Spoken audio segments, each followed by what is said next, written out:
வணக்கம். இன்னைக்கு நம்ம பார்க்க போகிற தலைப்பு என்னன்னா, குழந்தைங்களுக்கு பிடிச்ச விஷயங்கள் எது? காலையில் 8 மணிக்கு எழுந்திரிச்சு, அம்மா ப்ளீஸ் நான் 5 நிமிஷம் தூங்கிக்கிறேன் அப்படின்னு சொல்கிற வீடு பெருசா? இல்லை காலையில் எழுந்திரிச்சு பல் தேய்ச்சி குளித்து யூனிஃபார்மை மாட்டி சாப்பிட்டு ஃப்ரெண்ட்ஸு கூட ஜாலியாக ஸ்கூலுக்கு போய் ஆட்டம் போடுற ஸ்கூல் சந்தோஷம் தருதா அப்படின்றத பேசுகிறதுக்காக நம்மக்கிட்ட 2 டீம் ரெடியாக இருக்காங்க. வாங்க பட்டிமன்றத்தை ஆரம்பிக்கலாம். வீடு தான் பெஸ்ட்டுன்றத பேசுகிறதுக்காக நண்பர் மாதேஷ் வராங்க. அவங்க எப்படி பேசுகிறாங்கன்னு பார்க்கலாம். அவங்க அப்படி என்ன தான் பேசுகிறாங்கன்னு பார்க்கலாம். நண்பர் மாதேஷ் வாங்க. வெயிலோடு விளையாடி வெயிலோடு உறவாடி வெயிலோடு மல்லு கட்டி ஆட்டம் போட்டோமே. சார், நிச்சயமா வீடு தாங்க பெஸ்ட்டு. ஸ்கூலுன்னு சொன்னாலே எனக்கு காய்ச்சல் வரும். காலையில் எந்திக்கணும், பல் தேய்க்கணும், குளிக்கணும், யூனிஃபார்மை மாட்டணும். இதில் வேன் வந்துருச்சுன்னு அம்மா கத்துன்னு கத்துவாங்க. ஆனால் லீவு நாளில் பாருங்களேன், நான் காலையில் 10 மணி வரைக்கும் தூங்குவேன். என்னை யாரும் எதுவும் கேட்க மாட்டாங்க. வீட்டில் இருந்தால் கார்ட்டூன் பார்க்கலாம். ஆனால் ஸ்கூலுக்கு போனால் கை வலிக்க எழுதணும், வாய் வலிக்க படிக்கணும். அதனால தான் சார் சொல்கிறேன், வீடு தாங்க பெஸ்ட்டு. இவங்க என்னடானா லீவு நாளில் கூட காலையில் 10 மணி வரைக்கும் தூங்குவாங்களாம். இவங்களுக்கு எதிராக பேசுகிறதுக்கு ஸ்கூலு தான் பெஸ்ட்டுன்ற டாப்பிக்லேருந்து நண்பர் ஜஸ்வந்த் பேச வராங்க. அவங்க இந்த மாதிரி என்ன பேசுகிறாங்கன்னு பார்க்கலாம். என் நண்பனை போல் யாரும் இல்லை இந்த பூமியில், நட்புக்கு தான் ஈடே இல்லை. சார், இந்த பாட்டுலேருந்தே தெரிஞ்சுல ஸ்கூலு தான் பெஸ்ட்டு. வீட்டில் இருந்தால் என்ன சாதிக்க முடியும்? ஸ்கூலுக்கு போனால் மிஸ் கையில் ஸ்டார் போட்டு என்கரேஜ் பண்ணுவாங்க. நிறைய ரைம்ஸ் படிக்கலாம், டான்ஸ் ஆடலாம், பாட்டு பாடலாம், ஓடி விளையாடலாம். வீட்டிலன்னா நான் ஒரே ஆள், ஸ்கூல்லன்னா எனக்குன்னு ஒரு தனி கேங்கே இருக்குது. அதனால தான் சார் சொல்கிறேன், ஸ்கூலு தான் பெஸ்ட்டு. இவங்க ஸ்கூலில் போய் தனியாக படிப்பாங்கன்னு பார்த்தா அங்கேயும் ஒரு கேங் வச்சுக்கிட்டு கேங்கோடு படிக்கிறாங்க. இவங்களுக்கு எதிராக பேசுகிறதுக்கு வீடு தான் பெஸ்ட்டுன்ற டாப்பிக்லேருந்து நண்பர் அஸ்வின் பேச வராங்க. அவங்க எப்படி பேசுகிறாங்கன்னு பார்க்கலாம் வாங்க. சார், டீச்சர் மட்டும் ஒரு சப்ஜெக்டை படிச்சுட்டு வந்து கிளாஸ் எடுக்கிறாங்க.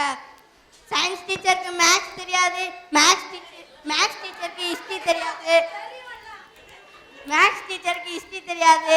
ஆனால் நாங்கள் மட்டும் தமிழ் படிக்கணும், இங்கிலீஷ் படிக்கணும், மேத்ஸ் போடணும், சயின்ஸ் படிக்கணும், சோசியல் படிக்கணும், இன்னும் எக்ஸ்ட்ரா வேறு ஜிகே, கம்ப்யூட்டர், ஹிந்தி வேறு. ஆனால் நாங்கள் மட்டும் எல்லா சப்ஜெக்டும் படிக்கணும், எல்லா சப்ஜெக்டும் நிறைய மார்க் இருக்கணும். இது என்னங்க சார் லாஜிக்கு? அதனால தான் நான் சொல்கிறேன், வீடு தாங்க ஜாலி, ஸ்கூலுன்னா நான் காலி. இவர் வீட்டில் மட்டும்தான் ஜாலியாக இருப்பாராம், ஸ்கூலுக்கு வந்தால் காலியாகிடுவாராம். இவருக்கு எதிராக பேசுகிறதுக்கு ஸ்கூலு தான் பெஸ்ட்டுன்னு நண்பர் நிக்கிலேஷ் பேச வராங்க. அவங்க எப்படி பேசுகிறாங்கன்னு பார்க்கலாம் வாங்க. சார், ஸ்கூலுக்கு போனால் ஒரு ட்ரைனிங்காக தானே இருக்கும். காலையில் 6 மணிக்கு எல்லாமே சிந்திக்கிறது கஷ்டம்தான். ஆனால் எதிர்காலத்தில் பெரிய பெரிய கம்பெனியில் சிஇஓ, டாக்டர், இன்ஜினியர்லாம் ஆகலாம். வீட்டில் டிவி பார்த்தா கண்ணு தான் கெட்டு போகும், ஸ்கூலில் போர்டை பார்த்தா அறிவு வளரும். நாளைக்கு நான் ஜெயிச்சு பெரிய ஆள் ஆகிறேன்னு நினச்சா அன்றைக்கி நான் சந்தோஷமாக ஸ்கூலுக்கு போவேன் சார். அதனால தான் சார் சொல்கிறேன், ஸ்கூல் தான் பெஸ்ட்டு. இவர் என்னடானா பெரிய கம்பெனியில் டாக்டரு, இன்ஜினியர்லாம் ஆக போகிறேங்காரு. சரி, இவங்க ஆகிறாங்களான்னு பார்க்குறதெல்லாம் அப்புறம் இருக்கட்டும். இவங்களுக்கு எதிராக பேசுகிறதுக்கு நண்பர் ராகேஷ் வராங்க. அவங்க இந்த மாதிரி என்ன பேசுகிறாங்கன்னு பார்க்கலாம் வாங்க. பள்ளிக்கூடம் போகாமலே ஃபர்ஸ்ட் கிளாஸில் பாஸ் ஆன கூட்டம் இது. சார், சிஇஓ ஆகிறது அமெரிக்கா போகலாம், அப்போ இருக்கட்டும் சார். முதல்ல நம்மளோட ஹெல்த் தாங்க முக்கியம். எங்களை ஸ்கூல் பக்கம் தூக்கி பாருங்க, அவ்வளோ வெயிட்டாக இருக்கு. எங்கள் தாத்தாக்கு வந்து 60 வயசில் வந்த முதுகு வலி எனக்கு 5 வயசில் வந்துச்சுங்க. அந்த ஸ்கூல் பேக்கை தூக்கிட்டு நான் ஸ்கூலுக்கு போகிறேன்னா இல்லை மலையேறி போகிறேன்னா எனக்கே தெரியலங்க. காலையில் எழுந்தவுடன் படிப்பு, மாலை முழுவதும் விளையாட்டு என்று பாரதியார் அந்த காலத்திலே சொல்லியிருக்காங்க. நாங்கள் மட்டுமா படிக்கிறோம். Evening special class, tuition class, summer class, winter class. எங்கள் லீவு நேரத்தில் கூட நிம்மதியாக விட மாட்டாங்க சார். அதனால தான் சொல்கிறேன், வீடு தான் சார் சொர்க்கம். இவர் என்னடானா வீடு தான் சொர்க்கன்ற அந்த ஒரு வார்த்தையை சொல்லி எல்லாத்தையும் முடிச்சிட்டாரு.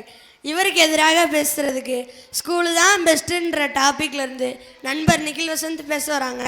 அவங்க இந்த மாதிரி என்ன பேசுகிறாங்கன்னு பார்க்கலாம். வாங்க நிக்கில் வசந்த். வணக்கம் சார்.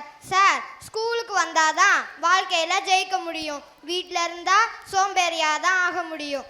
தூங்காதே தம்பி தூங்காதே, நீ சோம்பேறி என்று பெயர் வாங்காதே.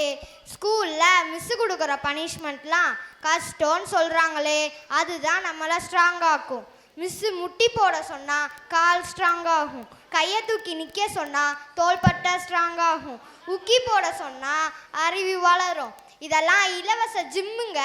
அதனால தான் சார் சொல்கிறேன், ஸ்கூல் தான் பெஸ்ட்டுன்னு. ஸ்கூல் இலவச ஜிம்முங்கிறாங்களே, அப்போ எதுக்கு நம்ம பைசா கட்டி ஜிம்முக்கு போகணும்?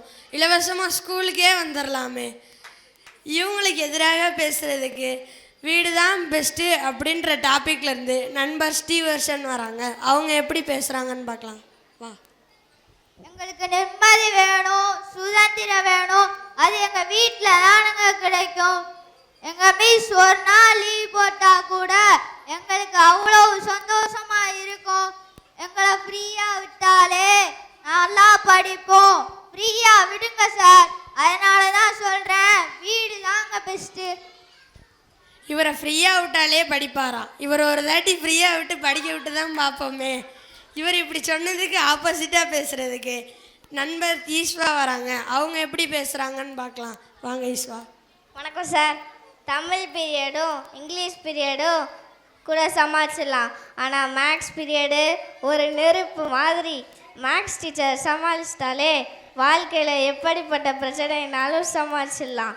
வீட்டில் இருந்தால் நீங்கள் செல்லக்குட்டி, ஸ்கூலுக்கு வந்தாதான் நீங்கள் சிங்கக்குட்டி. ஸ்கூலுக்கு போங்க, ஸ்கூலுக்கு போனாதான் நீங்கள் சிங்கக்குட்டி ஆகலாம். அவர் சொன்ன மாதிரி வீட்டிலேருந்து செல்லக்குட்டி ஆகாமல் ஸ்கூலுக்கு போய் சிங்கக்குட்டி ஆகுங்க. எல்லா குழந்தைங்களுமே ரொம்ப நல்லா பேசினாங்க. வீடு நம்ம கூடு, பள்ளிக்கூடம் நம் வானம். கூட்டிலேயே இருந்தால் பறக்க முடியாது. வானத்துக்கு போனால் தான் உலகம் தெரியும். அதனால தான் சொல்கிறேன், நமக்கு ரெண்டுமே முக்கியம்தான். காலையில் ஸ்கூல் போய் படிப்போம், சாயங்காலம் வீட்டுக்கு வந்து விளையாடுவோம். படிப்பும் முக்கியம், அதே சமயம் ஓய்வும் முக்கியம்தான். மக்களே, இந்த பட்டிமன்றத்திலேருந்து நமக்கு என்ன தெரியுதுன்னா, நமக்கு ரெண்டுமே முக்கியம்தான். நன்றி.